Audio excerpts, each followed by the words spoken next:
Another six-wheeler. This one's going to be tricky because the company that makes it is no longer in existence, so God knows what we're going to do with parts. First job is to have it apart, but crown wheel and pinion is going to give us a little bit of a challenge, and so is the other end, because it's not like the current crown wheel and pinions, so we're going to have to see what we can do.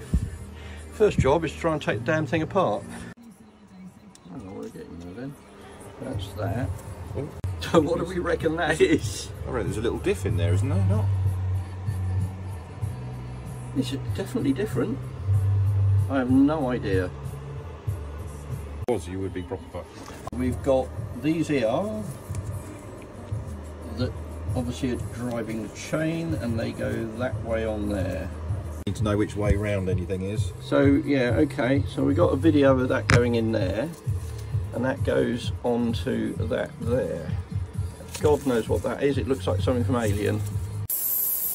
And I think we need to start cleaning and repolishing some of this. This is really quite heavily nasty, and I think we can bring this back quite a lot. Same with this, although we may be remaking this in 24 spline flavour, but as with a lot of these things, they need a bit of love just to make them better, because that's as clean as we can get it in the ultrasonic. So we'll see what else we can do with these little babies. Well, the first thing to do is just get things clean. This is the first nice long bathe.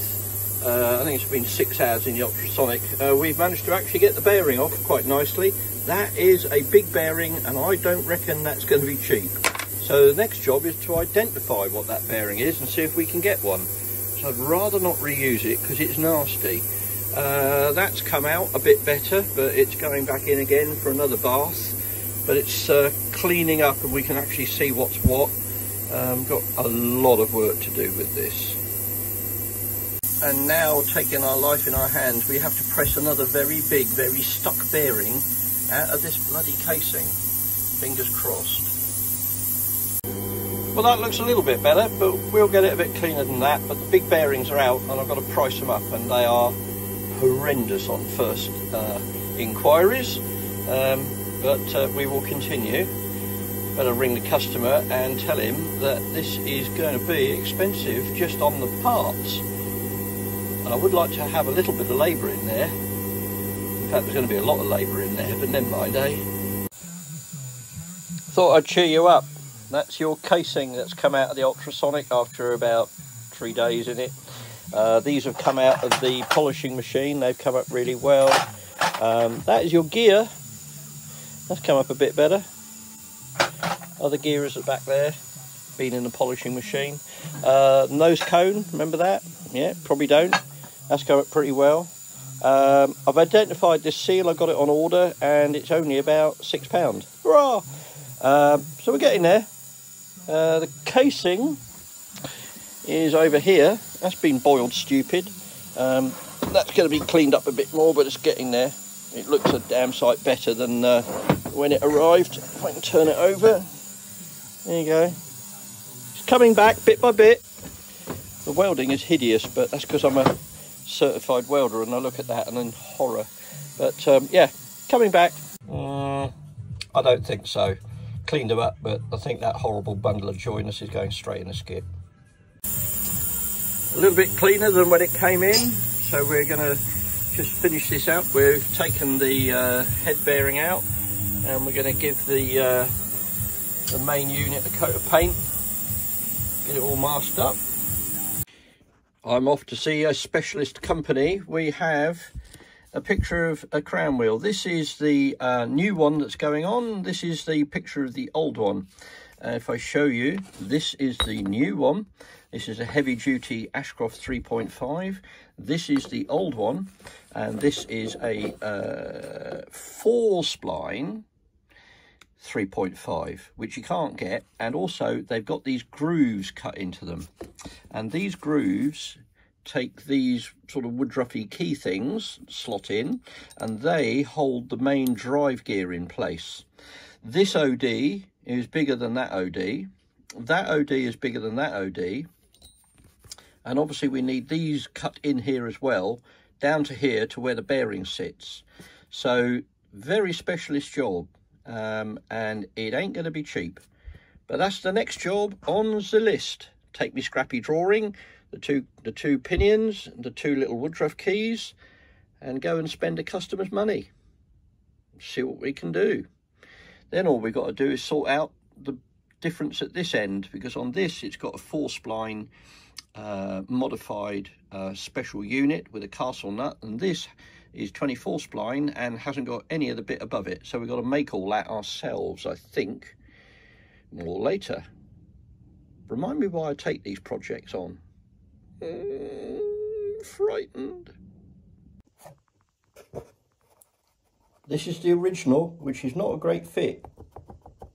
That's quite a lot of movement in there, and that's a combination of poor quality grinding on the shaft and woodruff keys that don't fit, and we think we can do better.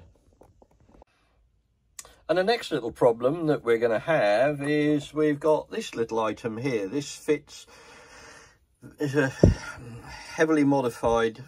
I've cleaned it up beautifully, and it's not going to work because that's 4 spline and that's 24 spline, and that ain't going to go on there.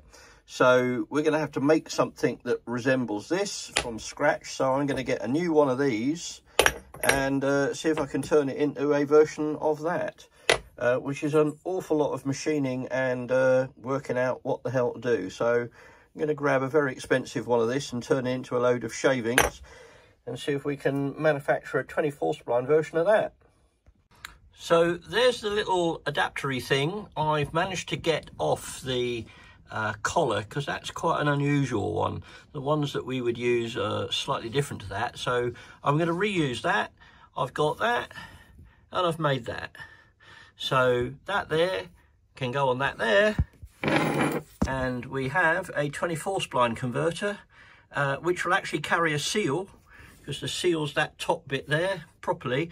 That one there has had it. That seal, if we put it back on there, would leak anyway. So one little tick in the box. So here we have a scrap 24 spline pinion shaft. Here we have the little adapter that I've made up. That's where the seal's going to sit. That goes on the end of a 24 spline shaft, I promise you. Difficult when you're holding a video camera, and that fits an absolute treat.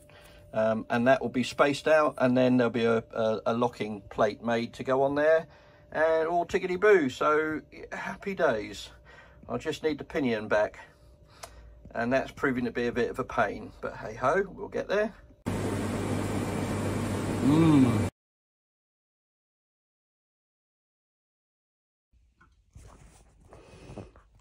Back to the pinion problem. Every day's a school day. I've learned an awful lot about wire eroding and all sorts of other exotic premises. This was actually done in a hell of a hurry and very, very badly. But one of the problems we have is that this 4 spline core here is actually smaller than a 24 spline core, and I'll come back to it. And then what they did do is they took this great big groove that was there, and then they just continued it by putting a whopping great grinding wheel down. Now, these had woodruff keys in each side, and then the gear goes over the top. The problem was that when we actually got a proper company to look at this, they said it's horrible.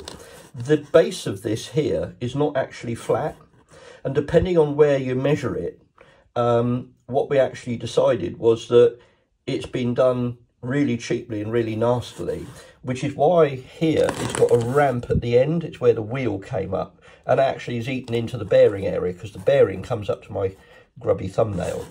You'll also see that we put some marker lines on here, and when we actually measured the width of this up here, that varies as well. And what we found was when we put the keys in there, not only did the woodruff keys not really sit flat, but they actually fell out, because the woodruff keys were not a decent fit into here at all. The other side's no different.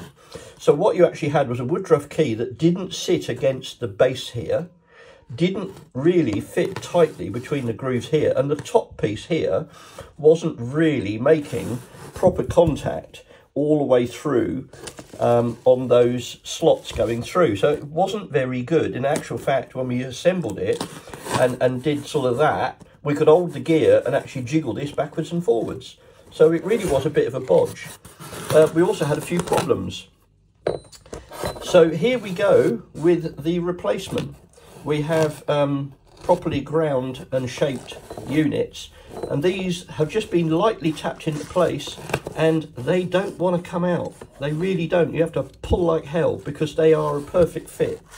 The other problem we had was that we've had to machine all the way down here. It's the way that wire eroding works. But actually, when you look from the top, it's not actually going to make much difference. The centre spline, which is the centre of here, that's got a little bit cut off it. The two on the other side, because it's on a curve, have got even less. And we've obviously got the special bit that I've made that's going to sit on here and be bolted on. But nothing actually bolts to this. So I don't think it's going to make a jot worth of difference. But it still costs several £100s to get this to the state it's in now. But now if you measure with a micrometer anywhere up here and link it to the other side, it's dead accurate. We've actually made the slots here 0.012 narrower than they were on this one, so that they are a proper fit. And if I can actually get that off, there we go. It is beautifully smooth and level all the way down. Really top-notch job, but bloody expensive. And then we've got that now fits in there seriously tightly. So we've got a turning point. My God, that fits in beautifully. We have a turning point for this. We actually now have a pinion that we can actually look at building and actually turn from taking apart, modifying, repairing and getting bits in. We can actually start putting something back together. Happy days. But that is not cheap work. That's probably cost 3 times as much as the actual crown wheel and pinion itself to buy, but it's a proper job. Finally, we got to a putting back together point. This has got to be cleaned up a bit more. We've boiled the hell out of it, we've cleaned it in the ultrasonic, we've primed it, painted it. We've got to give that a bit of a clean up, but that's coming back.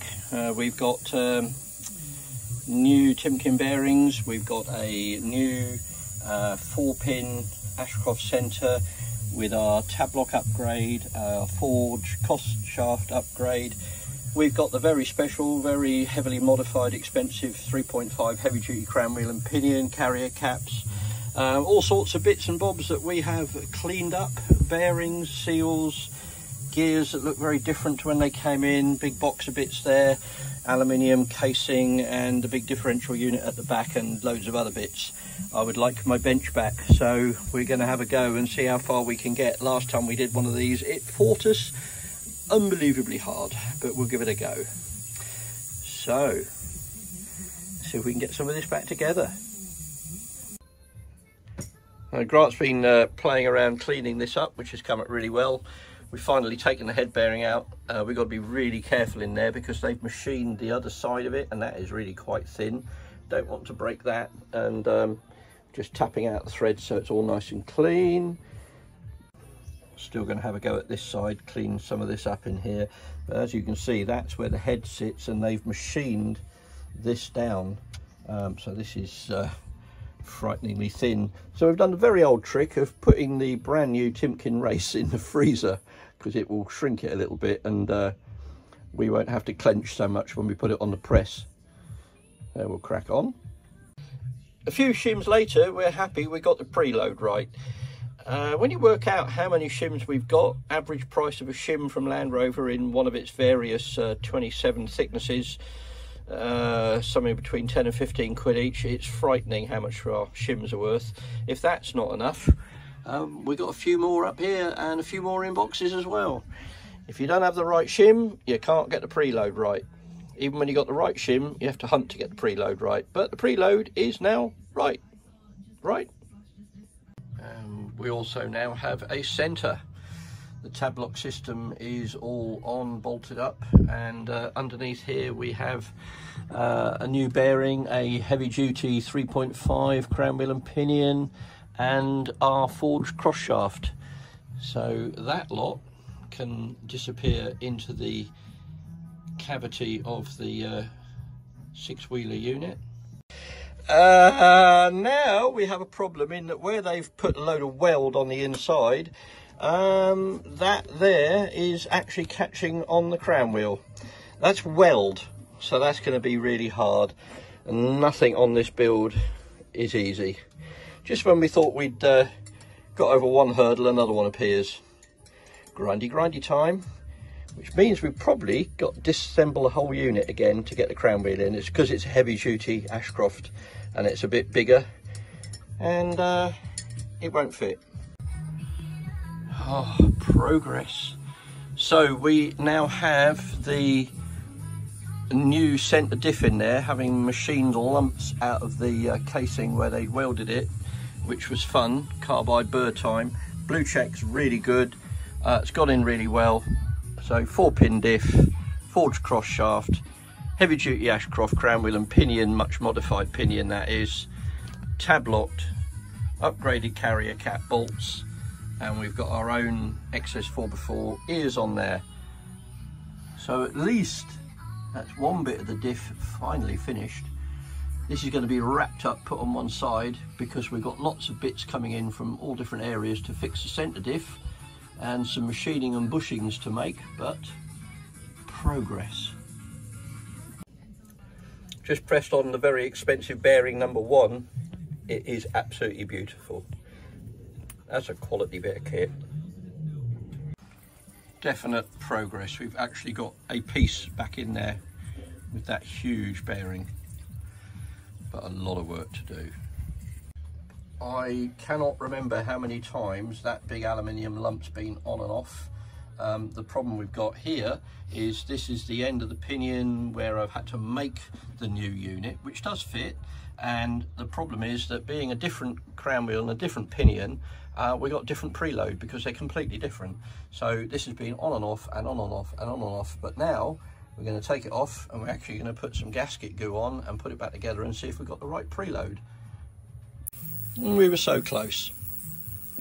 This is the drive member that goes into what is the differential. Now this I think there is a problem with, because if I jiggle this, that gear inside there moves. The one on the other side does not. It's permanently 6-wheel drive. I've had enough for today, we'll deal with that tomorrow, but there is a problem.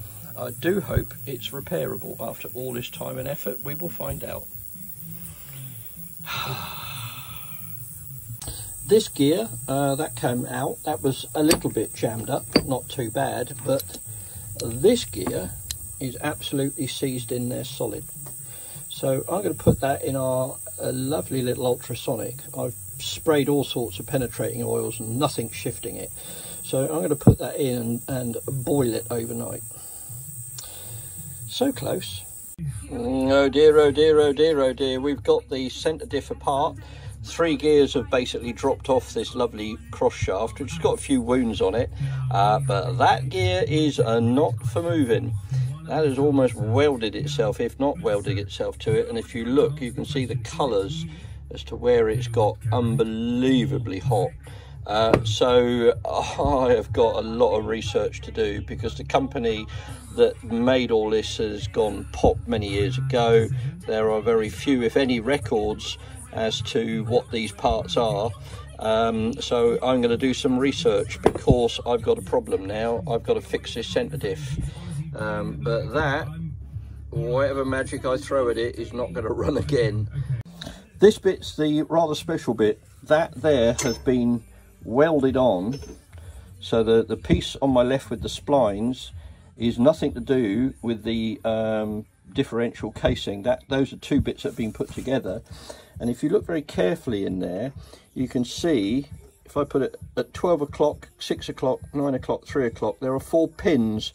So it's been machined, pinned together, and that is why it was a pig to get the gear out, because it's blind eel. So we're going to put that through the ultrasonic and the polishing machine, and then we're going to make a bronze insert to go in there to take a new gear that I found. Miracles do happen. So next time you see those 3 bits, they should look a lot better. You can shut up in the back. They're going to get a full blast of polishing. And come up really well. Check this gear over and over and over again. Now it's all nice and clean. You can actually see it's in really good nick, and that's the only one we're using. We've managed to find all the other gears, hopefully, and that will all go back together, but that's come up really well. This is the one end which has actually already got a bush in it. Cleaned all that up, repolished, splines have come up better. And then this one is the one we got to take down and have a bush made to go in there. You can actually see there's quite a bit of damage in there on that journal. So the next time I see that was brass bush, but that's all, bronze bush rather, that's all come up really nice. Splines have all cleaned up. Happy with that. So something positive at least, finally. Had a little delivery, got all excited because it was a little new old stock 608-142 LT95 internal gears for a centre diff. We've got good news and we've got bad news. The good news is that I have the new gears needed, so there's 4 of those. I've also got 4 brand new thrusts. I've also got 2 gears that aren't quite right. Obviously this is something really weird and special, so we're going to have to reuse that. So where it's damaged on the back here, as you can see where it's picked up, I'm going to get that polished off at a polisher's and get that sorted. The other bit of good news is that this new gear that I've cleaned off, I found this in my box of bits, and that is a perfect fit because that is an old Cam Gears bronze adjuster. So all I've got to do is turn that down to that and machine that out to take a new version of that. And I've actually got the bit of bronze, which is going to save a fortune, because I don't know if you found recently odd metals like bronze have gone through the roof, but that actually fits that perfectly. So one step forward and a little step back, but we're getting there. Sorry for the slightly wobbly picture, but it's on high magnification. This is the journal that I'm going to have repolished. This is where the gear is picked up in the housing and there's bits of metal that's burned and basically friction welded. What I'm going to do is take this to a grinding polishing company. They do work for some very high companies, including McLaren, and they say they can repolish and take all this away and make it pretty much perfect. So that's my next visit.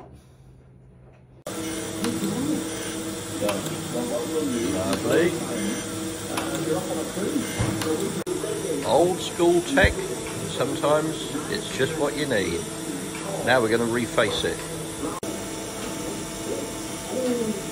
That's your gear, that is. Look at that. Look at that. Just going to tickle the face out the front of the gear.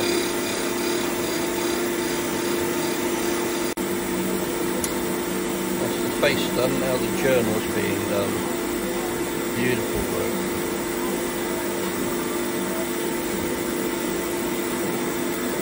Old school.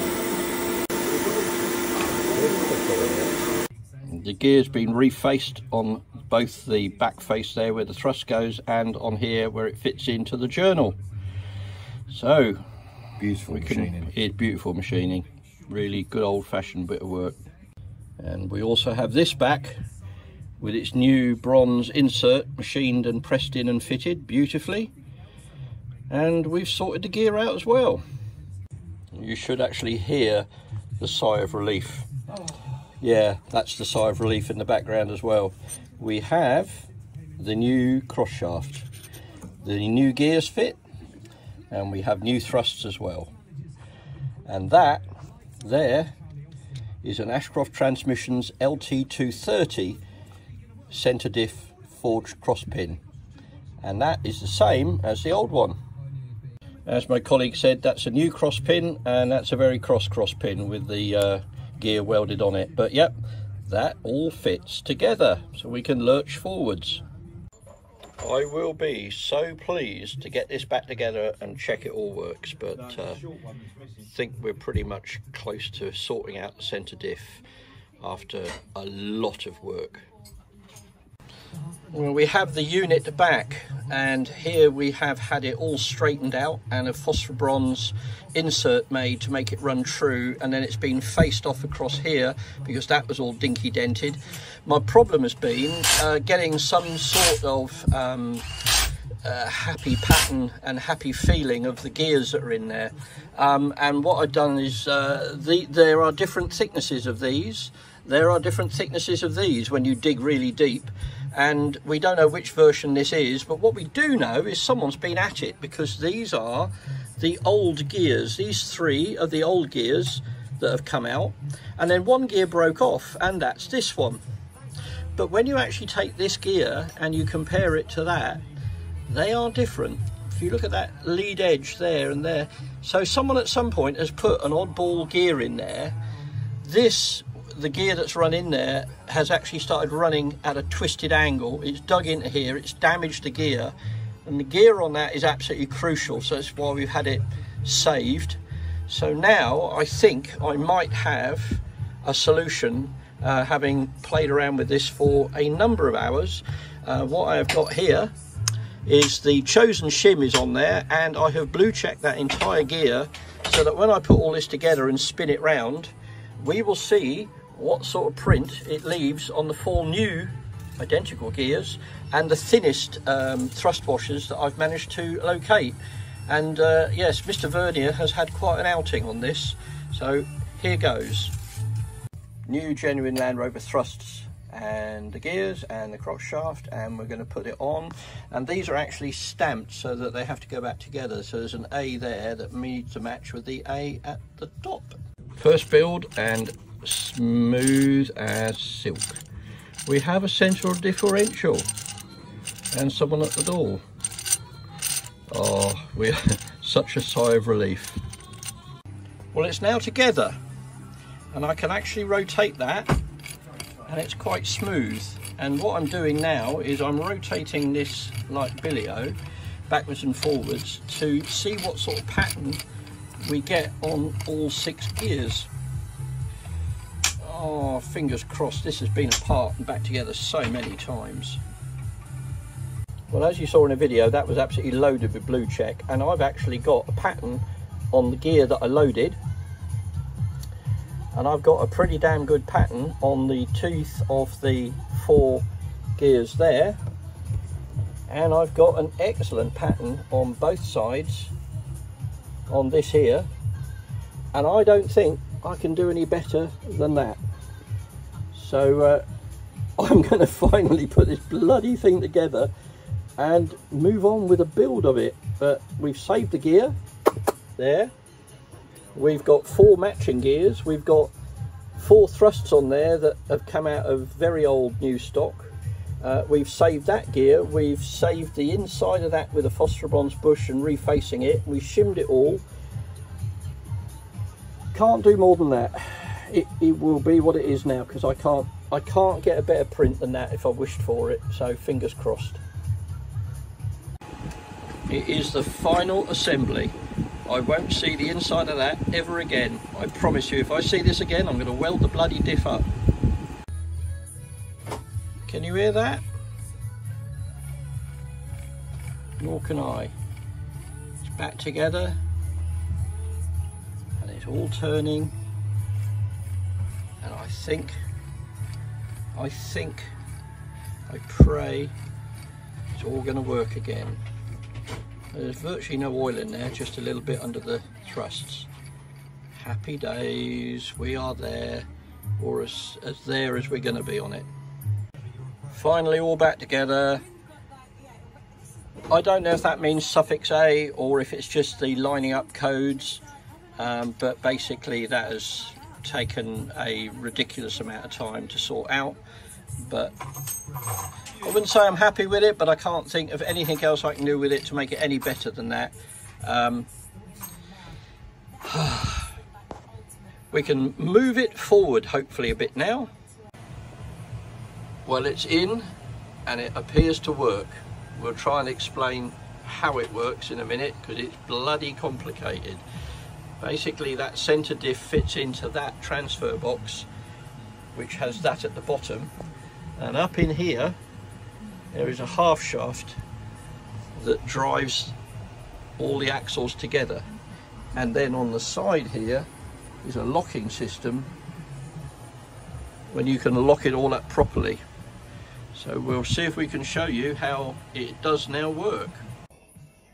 Yes, we've got the stud that's come out and broken. We've made another one, and we've got the locking collar in there, and that all works beautifully. Thank you very much.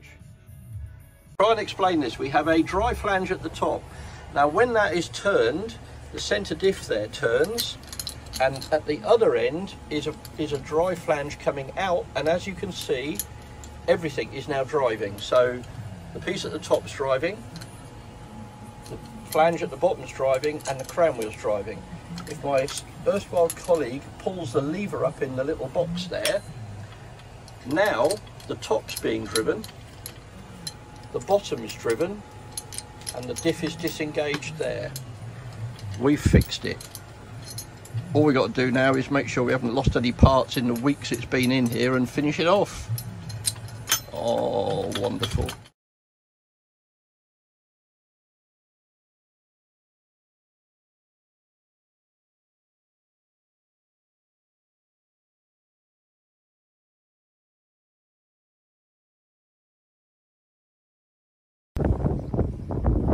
Properly in disgrace in the boot of my car.